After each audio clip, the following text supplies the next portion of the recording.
Hi, Amy here on A Lolly Life. Today we're going to talk about working harder, not smarter. No, we're going to talk about working smarter, not harder. The reason that I'm thinking about this is because I was at my sister-in-law's house and she had this recipe, and I typed it up, and it's for this like no knead crusty artisan bread. And she says the reason that she loves it is because it's like no work. Like you just basically toss a couple things in the bowl and kind of stir it up, and then you let it set overnight, and the next morning you pop it in the oven, and it's like so little work that it might as well just, yeah. So I thought, well, I just really want to try that. And so I started thinking about this whole idea of, working, I keep saying it backwards, working smarter, not harder. I keep trying to say it and it like goes mixed up in my head. My first tip as far as working smarter, not harder, my first tip for working smarter, not harder has to do with your to-do list. A to-do list, if you like load it up with all these different things, it just gets overwhelming. And then nothing gets done. I don't know about you, but when I get overwhelmed, like the thing that I want to do is nothing, just nothing. I have this thing where I'm kind of competitive. Sometimes I'm a lot competitive. I'm always looking for my angle to see how I can win a game. When I am playing a game that I can't win, unless I'm playing it with a 3-year-old, I don't want to play anymore. Like, I just don't like games I can't win. With a to-do list, if you just load it up with things and you can't possibly get all of those things done in a day, then it officially falls into the game I can't win category, and that category is not one that I'm going, like I just don't go there. Here's my suggestion for your to-do list. You pick the top 3 things, the most important things that have to get done. So you pick these top 3 things and you put those on your to-do list. And then anything extra that you get done, you put on your to-do list, which is like, well, cleaning the bathroom wasn't on my to-do list today, but since so-and-so had a potty accident in the bathroom and it had to be cleaned anyway, and so that's already done, well, I'm putting it on the list so that it gets checked off. And other things like that. And sometimes things that end up on my to-do list are things like, I got out of bed this morning. I got dressed and showered. Isn't that wonderful? But anyway, so there's my thing. You put the top 3 things on your to-do list. You add things to your to-do list if you get them done on accident or like because something else came up. And what you're supposed to do is you have a to-don't list. And the to-don't list is the important part. And so a to-don't list would be like, I am not going to do fill in the blank until I get fill in the blank done. If you need to clean the kitchen, you can be like, I am not going to use my phone for anything other than a phone. So no Facebook, no YouTube, no games, no anything. Yeah, I can answer my phone, but that's it. I'm not going to use my phone for anything but a phone until I get the kitchen cleaned. That's a to-don't list. And that is actually super helpful in being productive. So there's my little to-do, to-da, to-don't list tip. The second thing that I want to mention is that, and again, it has to do with this whole thing of being overwhelmed and playing a game that you can't win. Well, when you have things and you just feel like that they're just going to take more time than what you actually have, or maybe more time than you're actually willing to devote to it, then instead of that, maybe you should just pick a certain amount of time and devote that to it. And just see how much you can get done in that certain amount of time. So there's an old adage, and actually it has a name. It's called Parkinson's Law. And I think that's a really weird name, but Parkinson's Law is when you wait till the last minute, it only takes a minute to do it. It's about procrastinating a little bit, I think. But there is something to be said for that. And so, whereas maybe cleaning the toy room, if you were to actually clean it, would probably take 2 or 3 hours. You could say, let's see how much we can get cleaned up in 20 minutes. And it doesn't all have to be done, that's fine. All you're looking to do is just make it better than it was to begin with. And if you just get one thing picked up in 20 minutes, obviously that's better than it was to begin with. And you're probably going to get more than one thing picked up. But when you approach a chore or something like that that seems overwhelming with the idea that you don't have to actually finish it, all you have to do is work at it diligently for a fixed amount of time. I have actually found that when I get started on something, it's hard for me to quit.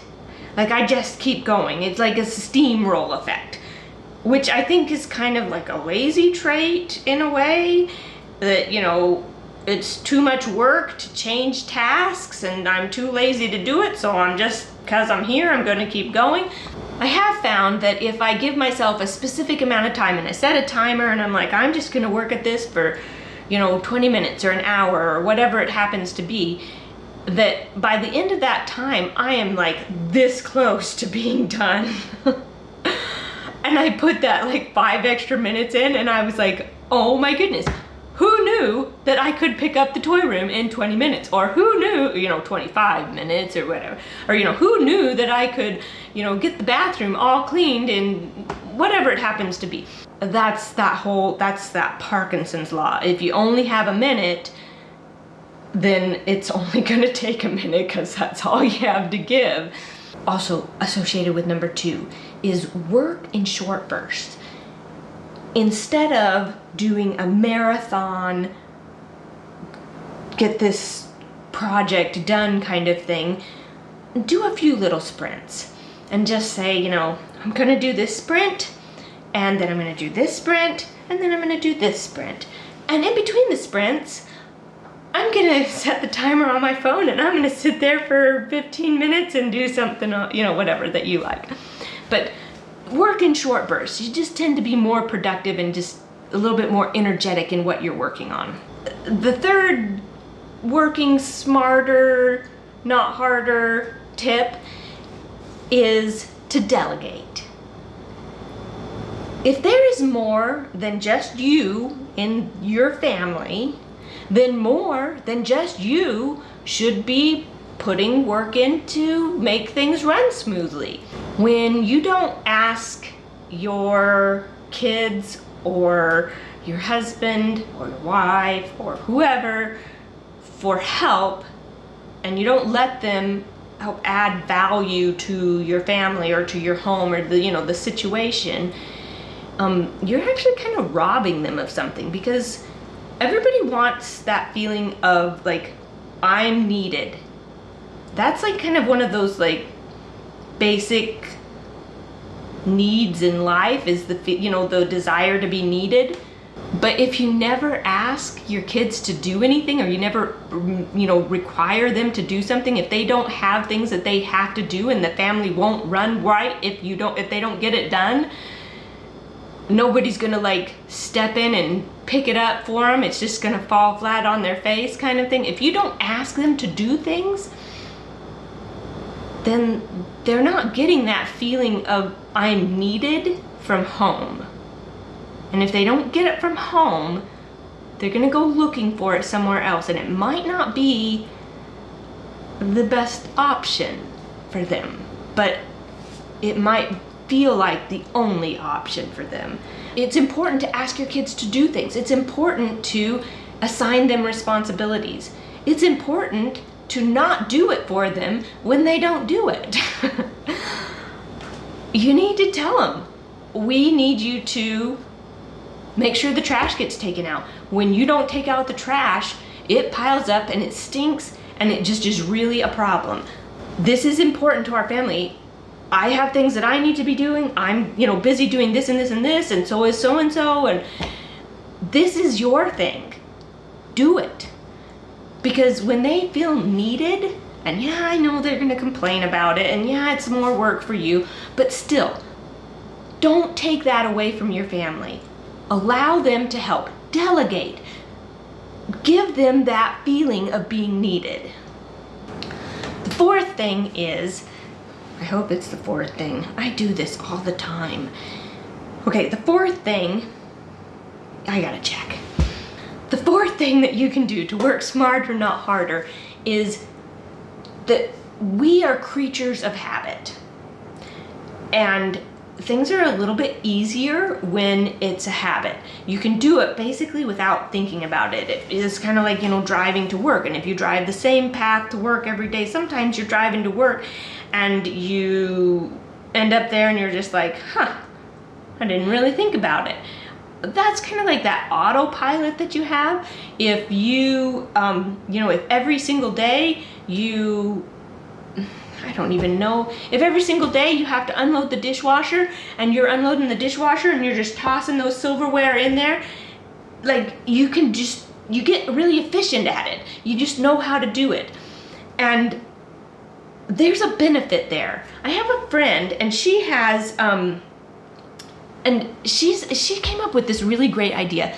She assigns her kids a chore and they switch yearly.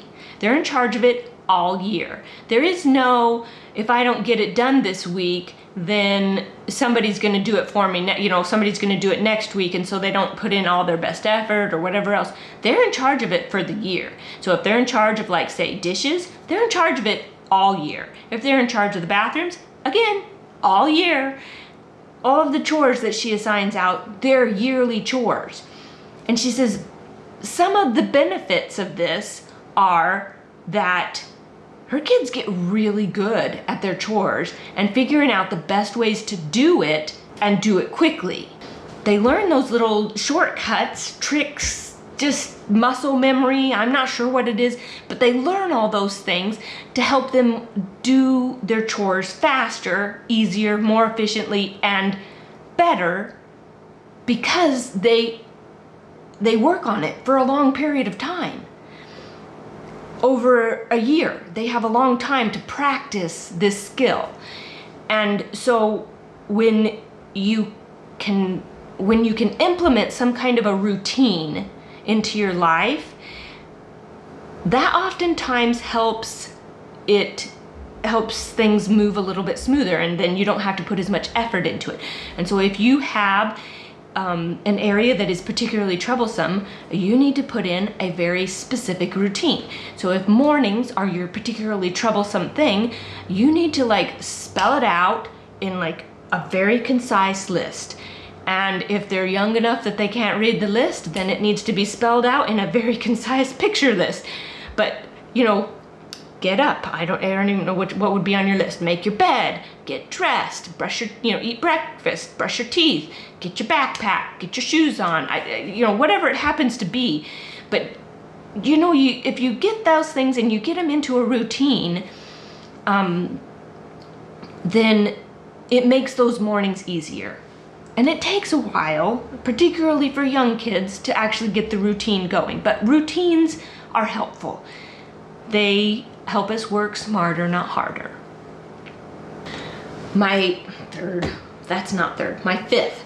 fifth tip for working smarter, not harder is, as we go throughout the day and we go throughout the week, our self-discipline just kind of starts to dive bomb. If you need to make decisions or that kind of thing, you should do it early in the day or early in the week. It just makes it so much easier. So one of the things that is most troublesome to me is deciding what is for dinner. I'm sure that I am the only person that this is troublesome for, but I just what is for dinner? I have no idea. I have found there are several things that I do to work through that. That's a whole nother topic. However, the point that I will make about this is that I have an alarm set on my phone at 9 o'clock in the morning that says dinner idea or whatever, and or dinner or something like that. And all I have to do is decide what is for dinner. That's it. And it could be that I decide that dinner is reruns or dinner is cold cereal or whatever, but that is when I decide this is what is for dinner. And then the decision is made early in the day, and I don't have it hanging over me the entire rest of the day. And the other thing that this does is if I decide pork chops are for dinner, but those are in the freezer, guess what? I can go and grab them out of the freezer right then, and then when it's time to make dinner, I can actually do it. And so if you have decisions to make, you should be making those decisions either earlier in the day or earlier in the week. It makes the whole rest of the time go easier. And as a little side note associated with that, that probably means that if you're going grocery shopping, you should probably do that earlier in the day because, again, self-discipline, motivation, those kinds of things to buy healthy foods are just going to be stronger if you do it earlier in the week or earlier in the morning, those kinds of things. Yeah. The sixth tip for working smarter, not harder, is about multitasking.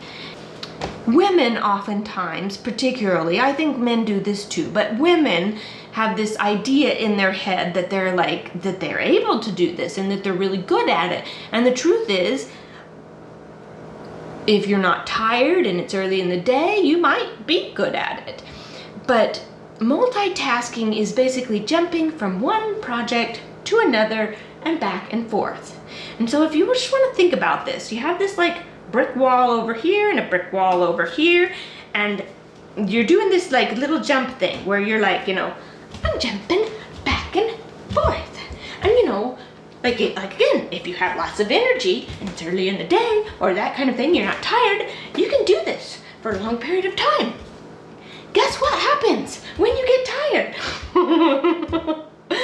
I won't demonstrate. You fall down. It doesn't work. You actually use a lot less brain power and therefore just get tired a little bit less quickly and that kind of thing if you just focus. Focus in on one task and get rid of all of the rest of it. If you decide what you're gonna do and you focus on it, you'll end up being more productive. And usually that means things like turning off your phone, setting a timer, or setting really short deadlines or those kinds of things.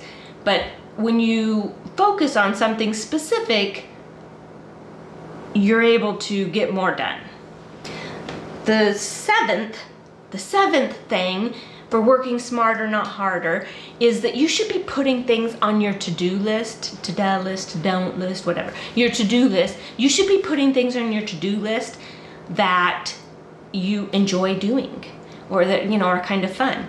The thing that this makes me think of is when I was homeschooling my boys, and they would have this list of things that they needed to get done for the day.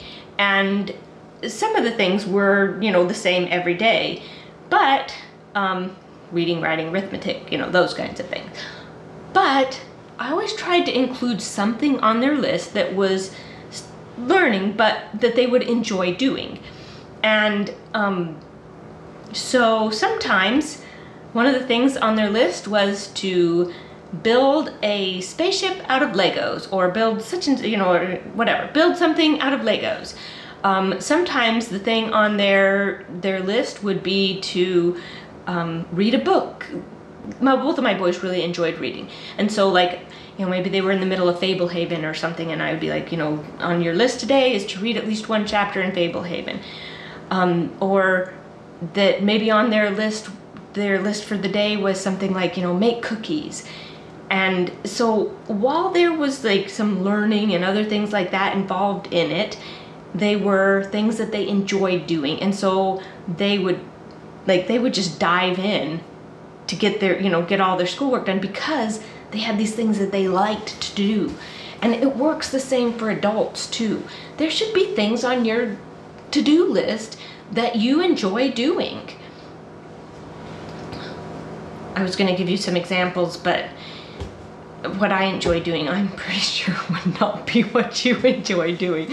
I know better. I know how crazy I am. So just add things to your to-do list that you enjoy doing. Number 8 is to reduce clutter.